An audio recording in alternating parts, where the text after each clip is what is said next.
Hello guys, this is Pradeep Bhagat. Welcome to my YouTube channel PK7P।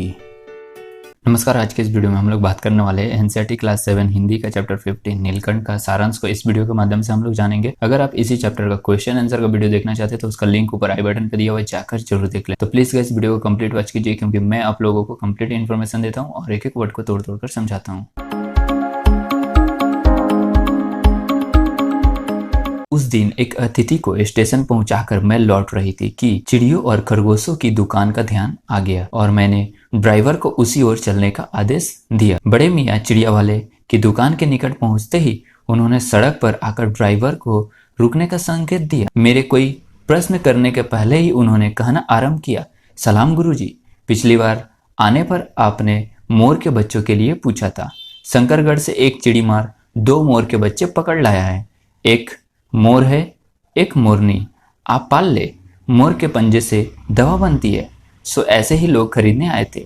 आखिर मेरे सीने में भी तो इंसान का दिल है, मारने के लिए तो ऐसी मासूम चिड़ियों को कैसे दे दूं? टालने के लिए मैंने कह दिया, गुरुजी ने मंगवाए हैं। अगर आपको यह वीडियो क्लियर नहीं दिखाई दे रहा है तो आप अपने वीडियो क्वालिटी को ऑटो मोड से 480 पिक्सल में कर लीजिए। अब देखिए, यहाँ पर लेखिका किसी दिन अचानक कोई रिलेटिव को स्टेशन छोड़कर वापस लौट रही थी, लेकिन अचानक से जब वह वापस लौट रही थी तब उनके दिमाग में चिड़ी मार का दुकान का ख्याल आया, यानी जो चिड़िया वगैरह बिक्री करते थे। तभी जाकर वह जैसे ही अपने ड्राइवर को बोलती हैं कि आप गाड़ी को उस दुकान की तरफ मोड़ लीजिए और वहाँ पर रुकने का संकेत देती। जैसे ये लेखिका उतरती है, दुकानदार बोलना शुरू कर देता, आइए आइए, आपने बोला था पिछले बार कि मोर का बच्चे आपको लगेंगे, तो मेरा पास 2 मोर का बच्चा है, आप देख लीजिए, एक मोर है और एक मोरनी।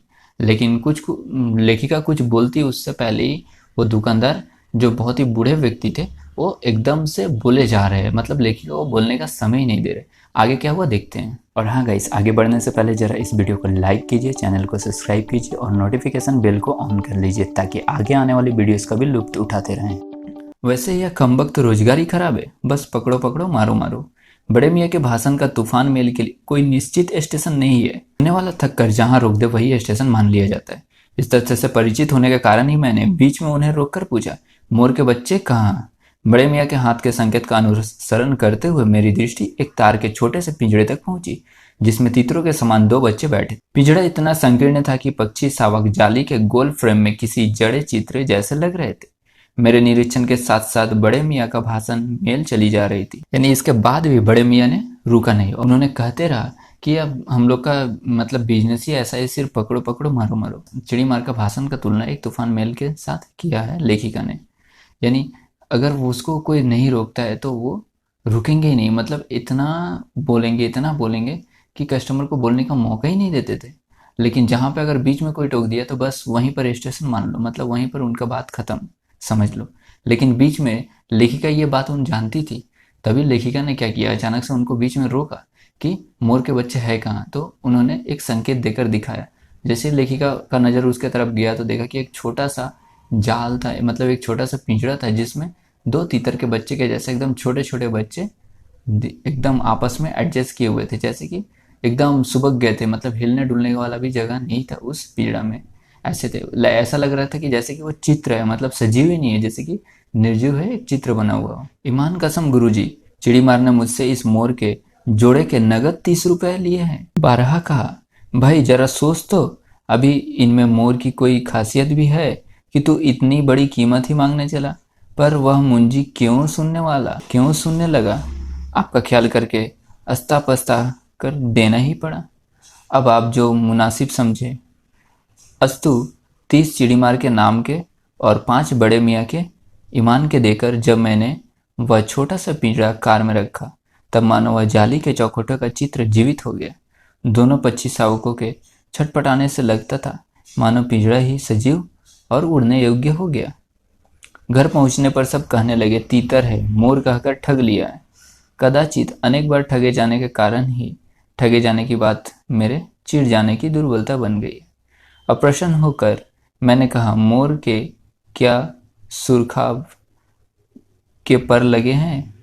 है तो पक्षी ही चिढ़ा दिया जाने के कारण ही संभवतः उन दोनों पक्षियों के प्रति मेरे व्यवहार और यत्न में कुछ विशेषता आ गई। यानी चिड़ीमार ने कहने लगा कि उसने मतलब ये दोनों बच्चों का मुझसे 30 रुपया लेकर गया है। अब आपको जो भला लगता है, आपको जो सही कीमत लगता है, आप मुझे दे। तो लेखिका ने क्या किया कि 30 रुपया वह चिड़ीमार के मतलब जो चिड़िया पकड़कर इनको दे गया उसका नाम पे दिया, और 5 रुपया ये दुकानदार को दिया जिन्होंने लेखिका को चिड़िया बेचा था, यानी मोर का बच्चा को बेचा था। उसके बाद जैसे ही उन्होंने उस पिंजड़ा को अपना मतलब गाड़ी पे रखा, तो जैसे उस वैसे ही वे दोनों मोर के बच्चे पंख फड़फड़ाने लगे, मानो ऐसा लगता है कि जैसे कि जीवित हो उठा हो और वह पिंजड़ा को लेकर ही उड़ जाना चाहते हो। लेकिन है तो वे बच्चे अभी उड़ने का उनमें शक्ति भी नहीं था। अब क्या हुआ, घर पहुंचने पर यानी जैसे ही लेखिका घर पहुंचती है तभी सब कोई उनको बोलते हैं कि यह तीतर है, ये मोर का बच्चा नहीं है, तुमको चिड़ीमार ने यानी दुकानदार ने तुमको ठग दिया है। ऐसे बहुत बार लेखिका ठगी गई है, इसलिए वो उन्होंने इस बात से चिढ़ना यानी इस बात से चिढ़ना उनके लिए स्वाभाविक था। लेकिन हुआ ये कि जैसे ही उन लोगों ने चिढ़ाया कि ये मोर का बच्चा नहीं है, तीतर है, तो लेखिका का प्रेम इन दोनों बच्चों के प्रति और भी बढ़ गया। पहले अपने पढ़ने लिखने के कमरे में उनका पिंजड़ा रखकर उसका दरवाजा खोला, फिर 2 कटोरे में सत्तू की छोटी छोटी गोलियां और पानी रखा। वे दोनों चूहेदानी जैसे पिंजड़े से निकलकर कमरे में मानो खो गए, कभी मेज के नीचे घुस गए, कभी अलमारी के पीछे।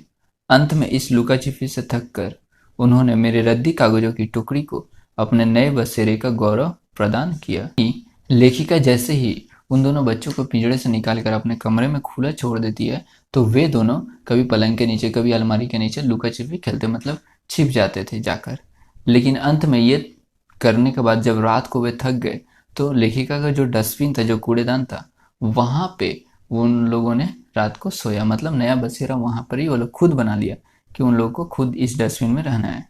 2-4 दिन वे इसी प्रकार दिन में इधर उधर गुप्तवास करते और रात में रद्दी की टुकड़ी में प्रकट होते रहे। फिर आश्वस्त होने पर कभी मेरे मेज पर, कभी कुर्सी पर और कभी सिर पर अचानक आविर्भूत होने लगे। खिड़कियों में तो जाली लगी थी, पर दरवाजा मुझे निरंतर बंद रखना पड़ता था। खुले रहने पर चित्रा यानी मेरी बिल्ली इन नवगंतुकों का पता लगा सकती थी, पर तब उसके शोध का क्या परिणाम होता यह अनुमान करना कठिन नहीं। वैसे वह चूहों पर भी आक्रमण नहीं करती, परंतु यहाँ तो 2 सर्वथा अपरिचित पक्षियों की अनधिकार चेष्टा का प्रश्न था। उसके लिए दरवाजा बंद रहे और ये दोनों उसकी दृष्टि में ऐसे गहरे मेरी मेज को अपना सिंहासन बना ले, यह स्थिति चित्रा जैसी अभिमानी माजरी के लिए असह्य ही कही जाएगी। यानी अब देखिए क्या होता है यहाँ पर कि जैसे ही 2-4 दिन मतलब वे लोग इधर उधर लुका छिपी करते रहते दिन में, लेकिन रात में ठीक रद्दी के टोकरी में ही उनको मिलता था देखने को। उसके बाद क्या हुआ, धीरे धीरे जैसे ही लेखिका से उनका जान पहचान बढ़ा, तो वे लोग धीरे धीरे अब खुलने लगे लेखिका से। कभी उनके मेज पर, कभी मतलब टेबल पर, या कभी उनके बुक्स पर, या कभी उनके कंधे पर या सर पर आकर बैठ जाते थे। नेक्स्ट है, जब मेरे कमरे का कायाकल्प चिड़िया खाने के रूप में होने लगा, तब मैंने बड़ी कठिनाइयों से दोनों चिड़ियों को पकड़कर जाली के बड़े घर में पहुंचाया, जो मेरे जीव जंतुओं का सामान्य निवास है। लेखिका के कमरे का कायाकल्प चिड़िया खाना के रूप में होने लगा का मतलब हो रहा कि मतलब जो मोर के बच्चे थे वे लोग बहुत ही शरारती थे और घर के सारे सामान को इधर उधर बिखेर देते थे इस तरह से, और जहाँ तहाँ मतलब पोटी वगैरह कर देते थे, घर में गंदगी फैला देते थे कमरे में। और इस तरह से लेखिका को ऐसा लगा कि इनको अब जीव जंतुओं का मतलब जहाँ पे वो चिड़ियाघर यानी जाली वाले घर में अब पहुँचाना जरूरी हो गया था। दोनों नवगंतुकों ने पहले से रहने वालों में वैसा ही कौतूहल जगाया जैसे नववधू के आगमन पर परिवार में स्वाभाविक है। लक्का कबूतर नाचना छोड़कर दौड़ पड़े और उनके चारों ओर घूम घूम कर गुटरगू की रागनी और अलापने लगे। बड़े खरगोश सभ्य सभासदों के समान क्रम से बैठकर गंभीर भाव से उनका निरीक्षण करने लगे। उनकी गेंद जैसे छोटे खरगोश उनके चारों ओर उछल कूद मचाने लगे। तोते मानो भली भांति देखने के लिए एक आंख बंद करके उनका परीक्षण करने लगे। यानी हुआ ये कि जैसे ही ये दोनों मोर का बच्चों को लेकर जाली घर में लेकर जाती है, तभी ऐसा लगता है कि जैसे जाली घर में भूचाल आ गया हो। यानी नववधू यानी जब जैसे कि अगर नया किसी वधू को लेकर यानी नया किसी दुल्हन को लेकर जब घर में प्रवेश करवाया जाता है तो उस घर के आदमी लोग उनका जिस तरह से वेलकम करते हैं, जिस तरह से स्वागत करते हैं, उसी तरह से यहाँ पर भी ऐसा लग रहा है कि जैसे मानो लक्का कबूतर यानी जो कबूतर था वो मानो उछल कूद कर मचाकर इनका स्वागत कर रहा है। उसके बाद वह कबूतर क्या करता है, गुटरगू का आवाज़ निकालने लगता है। और खरगोश जो बड़े खरगोश थे वे क्या करते थे, अपना सभासद यानी अपना एक सभा कर रहे थे उनको छोड़कर क्या करने लगे, गंभीर भाव से बैठकर ये दोनों को देखने लगे, मतलब इनका जांच करने लगे कि ये लोग क्या है कैसा है। उसके बाद क्या हुआ कि तोते भी भली भांति एक आंख बंद करके एक आंख से देखने लगा कि अच्छा से ये लोग कौन है, कहाँ से आए हैं। उस दिन मेरे चिड़ियाघर में मानो भूचाल आ गया। भूचाल का मतलब होता है भूकंप आ गया। धीरे धीरे दोनों मोर के बच्चे बड़े होने लगे। उनका कायाकल्प वैसा ही क्रमशः और रंगमय था जैसी इडली से तितली बनना। मतलब वे जैसे ही बच्चे मोर के बच्चे जैसे ही बड़े होने लगे तो उनका खूबसूरती और भी बढ़ने लगा। मोर के सिर की कलगी और सघन ऊंची तथा चमकीली हो गई, चोंच अधिक बंकिम और पैनी हो गई, गोल आंखों में इंद्रनी की नीलाभ धुती झलकने लगी, लंबी नील हरित ग्रीवा की हर भंगिमा में धूप चाही तरंगे उठने गिरने लगी। दक्षिण वाम दोनों पंखों में स्लेटी और सफेद आलेखन स्पष्ट होने लगे। पूंछ लंबी हुई और उसके पंखों पर चंद्रिकाओं के इंद्रधनुषी रंग उत्पित हो उठे। रंग रहित पैरों को गर्वीली गति ने एक नया गरिमा रंजित कर दिया। उसका गर्दन ऊंची कर देखना, विशेष भंगिमा के साथ उसे नीचे कर दाना चुगना, पानी पीना, टेढ़ी कर देखना, शब्द सुनना आदि क्रियाओं में जो सुकुमारता और सौंदर्य था उसका अनुभव देखकर ही किया जा सकता है। गति का चित्र नहीं आंका जा सकता। मोरनी का विकास मोर के समान चमत्कारिक तो नहीं हुआ, परंतु अपनी लंबी धूप छाई गर्दन, हवा में चंचल कलगी, पंखों की श्याम श्वेत पत्र लेखा, मंथर गति आदि से वह भी मोर की उपयुक्त सहचारणी होने का प्रमाण देने लगी। यानी मोरनी का जो ये था, जो खूबसूरती था, वो मोर के तुलना में बहुत ही कम था, लेकिन वो साथ देने लगी। यानी हुआ ये कि जैसे जैसे ये मोर के बच्चे बड़े होने लगे, इनका ऊपर जो पंख के ऊपर चंद्रिकाओं का कलर जो होता है, इंद्रधनुषी कलर जो होता है, वो एकदम स्पष्ट रूप से आने लगा। इनका जो पैर था पहले छोटा छोटा था, ये धीरे धीरे चलते थे, लेकिन जैसे बड़े हुए इनका पैर में एक स्पीड आ गया, यानी ये लोग उछल कूद करने लगे, कहीं भी उड़कर जाने लगे और तो आपका बहुत ही तेज से दौड़ लगाने लगे। इनका जो चोंच था वो और भी लंबा और पैनी हो गया था। और क्या हुआ कि जैसे ही इसका साथ जो मोरनी थी वह भी इसका सहचारणी, सहचारणी का अर्थ होता है साथ निभाने वाली। नीलाभ ग्रीवा के कारण मोर का नाम रखा गया नीलकंठ और उसकी छाया के समान रहने के कारण मोरनी का नामकरण हुआ राधा। यानी नीलकंठ का नाम, मोर का नाम नीलकंठ क्यों पड़ा, यह क्वेश्चन में आता है, आप लोग जरूर से जरूर याद रखिएगा। और राधा माने मोरनी का नाम राधा क्यों पड़ा, मुझे स्वयं ज्ञात नहीं कि कब नीलकंठ ने अपने आप को चिड़ियाघर के निवासी जीव जंतुओं का सेनापति और संरक्षक नियुक्त कर लिया। सवेरे ही वह सब खरगोश और कबूतर आदि की सेना एकत्र कर उसे ले जाता जहां दाना दिया जाता है और घूम घूम कर मानो सबकी रखवाली करता रहता। ने कुछ गड़बड़ की और वह अपने तीखे चंचू प्रहार से उसे दंड देने को दौड़ा। खरगोश के छोटे बच्चों को वह चोंच से उसके कान पकड़कर ऊपर उठा लेता था और वे आज तक क्रंदन न करने लगते उन्हें उधर में लटकाए रखता। कभी कभी उसकी पैनी चोंच से खरगोश के बच्चों का कर्णवेद संस्कार हो जाता है। कर्णवेद संस्कार का मतलब हो रहा उसका कान कट जाता था। और ये चोंच से मतलब नीलकंठ जो था इतना मतलब जोर से नहीं दबाता था, यानी बच्चों को ऐसा ऊपर लटकाए रखता थी कि उनके मतलब वे जैसे ही रोने की आवाज़ वगैरह नहीं निकालते तब तक उसको लटकाए रखता था। यानी क्या हुआ, कभी कभी तो उसके चोंच से एक छोटा सा जो खरगोश का बच्चा था उसका कर्ण भी कट गया, पर वे फिर भी कभी उसे क्रोधित होने का अवसर न देते। दंड विधान के समान ही उन जीवों जंतुओं के प्रति उसका प्रेम भी असाधारण था। प्राय वह मिट्टी में पंख फैलाकर बैठ जाता और वे सबकी लंबी पूंछ और सघन पंखों में छुआ-छुआल का खेल सा खेलते रहते। कि ऐसी स्थिति में एक सांप जाली के भीतर पहुंच गया और सब जीव जंतु भागकर इधर उधर छिप गए। केवल एक शिशु खरगोश सांप की पकड़ में आ गया। यानी एक बार क्या होता है कि एक सांप कहीं से जाली के भीतर पहुंच जाता है और सभी जीव जंतु छोड़कर भाग जाते हैं, लेकिन एक छोटा सा खरगोश का बच्चा था जो नया था और जो कि अभी चलना नहीं सीखा था, वह अपना जान बचाकर नहीं भाग सका और सांप के पकड़ में आ गया। निगलने के प्रयास में सांप ने उसका आधा से पिछला शरीर तो मुंह में दबा रखा था, शेष आधा जो बाहर था उससे ची ची का स्वर भी इतना तीव्र नहीं निकल रहा था। नीलकंठ दूर ऊपर झूले में सो रहा था।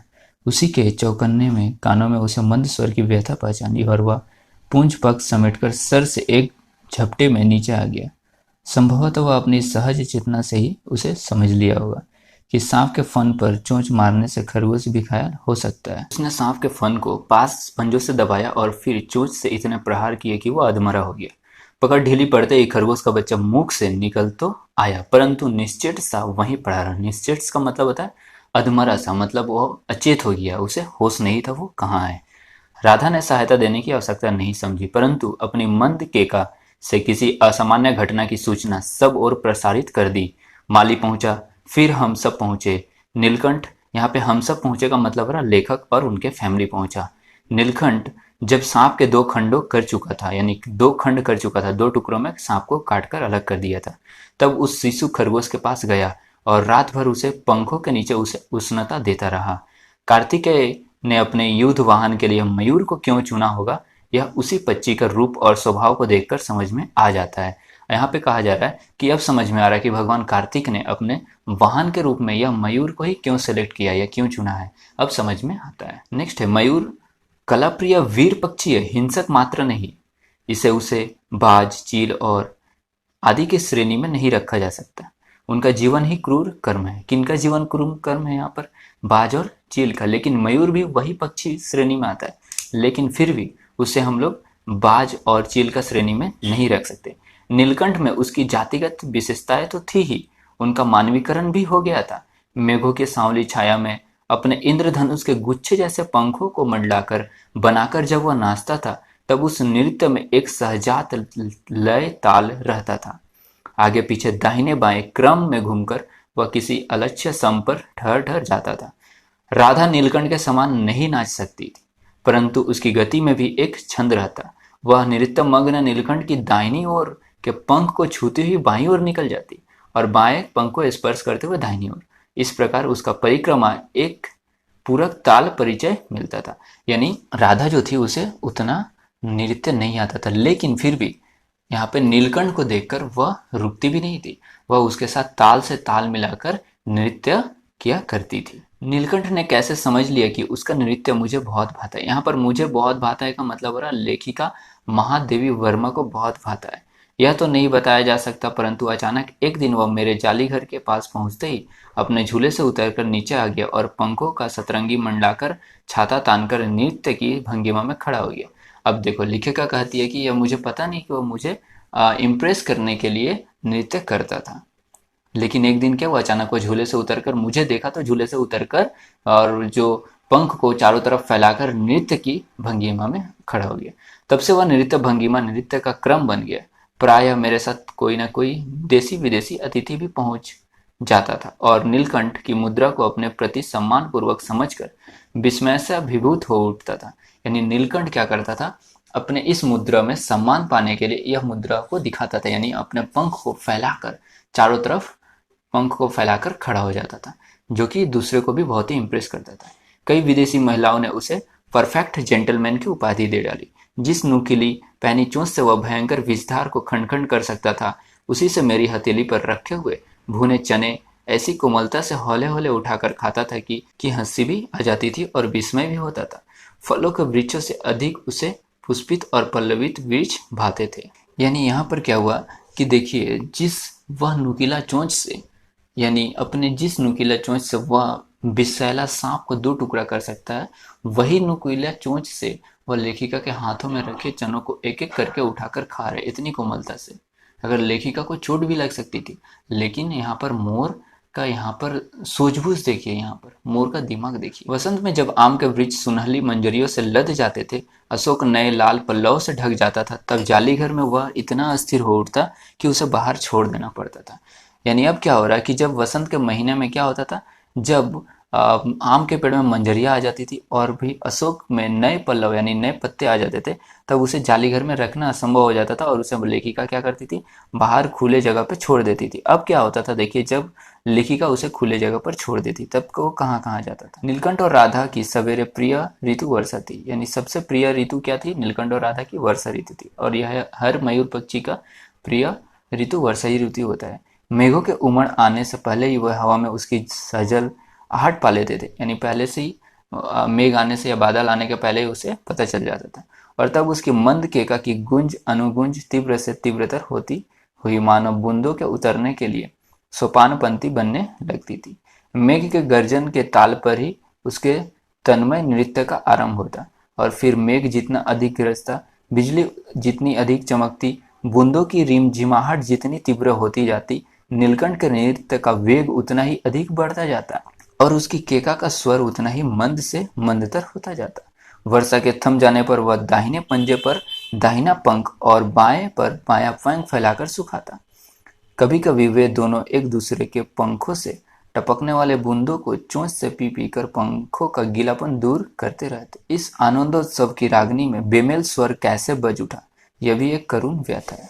यानी यहाँ पर इसका मतलब हो रहा है कि यह जो स्वर था, इतना खुशी का स्वर था, लेकिन आखिर में बेमेल यानी दोनों में मेल क्यों नहीं होने लगा, इसका भी एक कहानी। अब ये क्या कहानी है, आइए जानते हैं। एक दिन मुझे किसी कार्य से नखा ने निकालना पड़ा और बड़े मियाँ ने पहले के समान कार को रोक लिया। इस बार किसी पिंजड़े की ओर नहीं देखूंगी, यह संकल्प करके मैंने बड़े मियाँ की विराल दाढ़ी और सफ़ेद डोरे से कान में बंधी ऐनक को ही अपने ध्यान को केंद्र बनाया। पर बड़े मियाँ के पैरों के पास जो मोरनी पड़ी थी, उसे अनदेखा करना कठिन था। मोरनी राधा के समान ही थी। उसके मूंज से बंधे दोनों पंजों की उंगलियां टूटकर इस प्रकार एकत्रित हो गई थी कि वह खड़ी नहीं हो सकती थी। जो पैर का उंगली था वह टूट गया था, जिसकी वजह से वह एक पैर पे ही खड़ी हो सकती थी और दो पैर पे वह आराम से यानी सीधी खड़ी नहीं रह पाती थी। बड़े मियाँ की भाषण मेल फिर दौड़ने लगी। देखिए गुरुजी, खम्बकती चिड़ी मारने बेचारी का क्या हाल किया है। ऐसे कभी चिड़िया पकड़ी जाती है। आप ना आई होती तो मैं उसी के सिर पर इसे पटक देता, पर आपसे भी यह अधमरी मोरनी ले जाने को कैसे कहूँ। सारांश यह है कि 7 रुपए देकर उसे अगली सीट पर रखवाकर घर ले आई। यानी लास्ट में वह जानती है कि बड़े मियाँ बहुत लंबा चौड़ा भाषण देते, लेकिन लास्ट में क्या हुआ कि 7 रुपये में मैंने उस मोरनी को खरीद कर और अगले सीट पे, अपने गाड़ी के अगले सीट पे रखवा कर घर ले आया। और एक बार फिर लिखने पढ़ने का कमरा अस्पताल बना। पंजों की मरहम पट्टी और देखभाल करने पर वह महीने भर में अच्छी हो गई। उंगलियां वैसी ही टेढ़ी मेढ़ी रही, परंतु वह ठूंठ जैसे पंजों पर डगमगाती हुई चलने लगी। उसे जालीघर में पहुंचाया गया और नाम रखा गया कुब्जा। नाम के अनुरूप वह स्वभाव से भी कुब्जा ही प्रमाणित हुई। अब तक नीलकंठ और राधा साथ साथ रहते, अब कुब्जा उन्हें साथ देखते ही मारने दौड़ती। चोंच से मार मार कर उसे राधा की कलगी नोच डाली, पंख नोच डाले। कठिनाई यह थी कि नीलकंठ उससे दूर भागता था और वह उसके साथ रहना चाहती। न किसी जीव जंतु से उसका मित्रता थी और न ही वह किसी को नीलकंठ के समीप आने देना चाहती थी।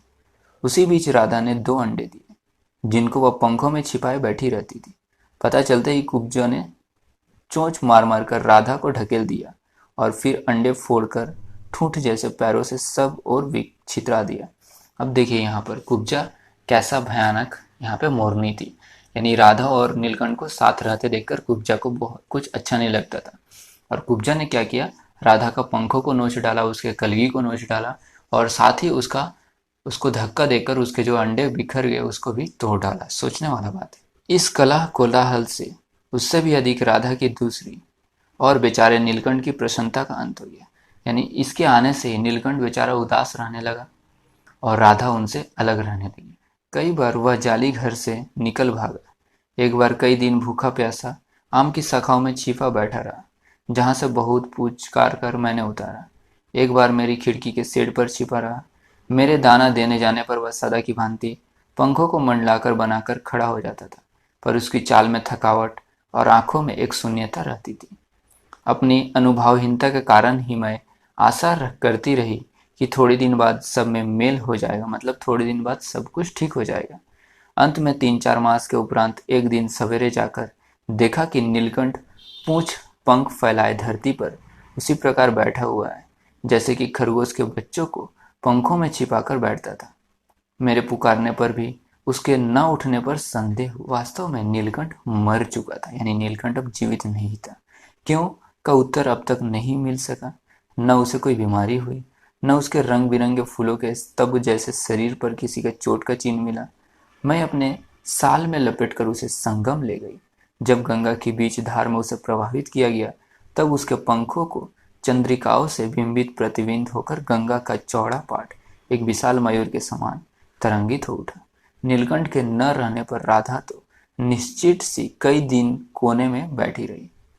वह कई बार भागकर लौट आया था, अतः वह प्रतीक्षा के भाव से द्वार पर दृष्टि लगाए रहती थी। पर कुब्जा ने कोलाहल के साथ खोज ढूंढ आरंभ की। खोज के क्रम में वह प्राय जाली का दरवाजा खुलते ही बाहर निकल आती थी और राम, अशोक, कचनार आदि के शाखाओं में नीलकंठ को ढूंढती रहती थी। यानी कुब्जा को लगता था कि नीलकंठ आम के, अशोक के और कचनार के पेड़ पे उसे मिल जाएगा। लेकिन क्या होता है, एक दिन देखिए, एक दिन आम से उतरते ही कजली यानी अल्सेलियन कुत्ती के सामने पड़ गई। यानी कुब्जा ने क्या किया कि जैसे ही आम के पेड़ से उतर रहा था, वह एक कुत्ती से लड़ बैठा, यानी कुत्ती को जाकर ठोकर मारा। स्वभाव के अनुसार उसने कजली पर चोंच से प्रहार किया। परिणामतः कजली ने दो दांत उसकी गर्दन पर लगा गए। इस बार उसका कलह, कोलाहल और द्वेष प्रेम भरा जीवन बचाया ना जा सका। यानी अब कुब्जा को नहीं बचाया जा सका। परंतु इन 3 पंछियों ने मुझे पक्षी प्रकृति की विभिन्नता का परिचय जो दिया है, वह मेरे लिए विशेष महत्व रखता है। यानी इनको बचाया ना जा सका, लेकिन लेखिका ने या 3 पक्षियों से जिस तरह का सीख पाया है, उसे कभी नहीं भूल सकती। राधा अब प्रतीक्षा में दुकेली है। आषाढ़ में जब आकाश मेघाच्छन्न हो जाता, तब वह कभी ऊंचे झूले पर और कभी अशोक की डाल पर अपनी केका को तीव्रतर करके नीलकंठ को बुलाती रहती। महादेवी वर्मा। यानी आज भी राधा अपने केका को फैलाकर और नीलकंठ का प्रतीक्षा करती रहती बरसात के समय में कि नीलकंठ काश आ जाएगा। लेकिन अब नीलकंठ इस दुनिया से जा चुका था। अगले वीडियो में हम लोग भोर और बरखा का सारांश और उसके क्वेश्चन आंसर को समझेंगे। आई होप गाइस आप लोगों को यह वीडियो हेल्पफुल लगी। फिर भी आपको कोई डाउट्स है तो आप हमें फेसबुक, इंस्टाग्राम या ट्विटर पे फॉलो करके आप हमारे साथ जुड़ सकते हैं। मैं प्रदीप भगत मिलता हूँ आपसे एक नए वीडियो में एक नए टॉपिक के साथ। तब तक के लिए बाय बाय, टेक केयर, जय हिंद, वंदे मातरम।